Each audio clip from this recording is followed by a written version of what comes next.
Hello everyone, ఇప్పుడు మనం మూరి లడ్డు ఎలా తయారు చేసుకోవాలో చూద్దాం. ఇక్కడ 1 కప్పు బెల్లం తురుము అనేది తీసుకున్నానండి. ఇంకా 1 టేబుల్ స్పూన్ నెయ్యి అనేది తీసుకున్నాను. 1 కప్పు బెల్లం తురుముకి మనకి 3.5 కప్పుల వరకు మూరీలు అనేవి అవసరం పడుతుందండి. ఒక ప్యాన్ పెట్టుకొని ముందుగా తీసుకున్న నెయ్యి మిశ్రమాన్ని ఇందులో వేస్తున్నాను. నెయ్యి అనేది బాగా వేడెక్కాలండి. వేడెక్కిన తర్వాత మనం తీసుకున్న బెల్లం తురుమును కూడా ఇందులో వేసుకుందాం.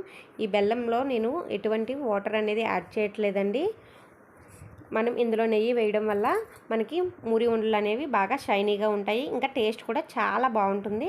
మన పాకం అనేది ఆల్మోస్ట్ రెడీ అయిపోయింది. మనం వీటిని ఒకసారి చెక్ చేద్దాం. ఇలా ఒక బౌల్లో వాటర్ తీసుకొని ఆ బెల్లం పాకాన్ని ఇందులో వేయండి. చూసారా, కరెక్ట్ కన్సిస్టెన్సీ అనేది వచ్చిందండి. బెల్లం ఈ విధంగా ఉండలుగా రావాలి.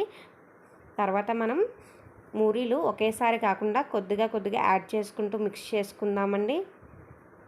అంతేనండి. మనమైతే ఇప్పుడు స్టవ్ అనేది ఆఫ్ చేసేసుకుందాం. కొంచెం వేడిగా ఉన్నప్పుడే వీటిని ఉండలుగా చేసుకోవాలి. పాకం అనేది ఎండిపోతే మనకి ఉండలు అనేవి రావండి. సో చూపించిన విధంగా గరిటె సహాయంతో మీరు ఈ విధంగా ఉండలు చేసుకోండి. చాలా ఈజీ అండ్ సింపుల్ మూరి లడ్డు అండి. మీరు కూడా ట్రై చేయండి. 10 మినిట్స్లో ఓన్లీ 2 ఇంగ్రీడియంట్స్తోనే మాత్రమే రెడీ అయ్యే స్నాక్ అండి ఇది. పిల్లలకు కూడా చాలా హెల్దీ.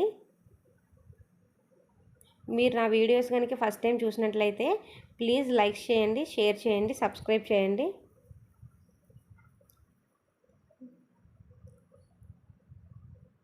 అంతేనండి. సబ్స్క్రైబ్.